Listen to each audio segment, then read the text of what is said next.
முன்னோடியாக வர்ணிக்கப்படுவது முல்லைத்தீவு மாவட்டம்.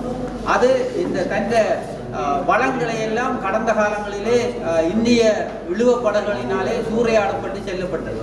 அந்த வகையிலே இந்த முறை நடந்த பேச்சுவார்த்தையிலே நாங்கள் இறுக்கமாக நாங்கள் கதைத்துள்ளோம். முல்லைத்தீவு மாவட்டத்தை பொறுத்த மட்டிலே சர்வதேச கடலின் ஊடாகத்தான் எமது முல்லைத்தீவு மாவட்ட கடலுக்கு வந்து இந்திய மீனவர்கள் மீன் பிடிப்பதனால் அதை உற்று நோக்கி அதை உடனடியாக தடை செய்ய வேண்டும் என்றதை நாங்கள் ஒரு நிமிடம் கூட எமது கடற்பரப்புக்குள் நாங்கள் அனுமதிக்க மாட்டோம் என்ற வார்த்தையை கூட அந்த கூட்டத்திலே நாம் தெரிவிச்சிருக்கின்றேன். அந்த வகையிலே நங்கட மக்களை பொறுத்த மட்டுமே ஒரு மன நிம்மதி இந்த முறை இருக்கின்றது.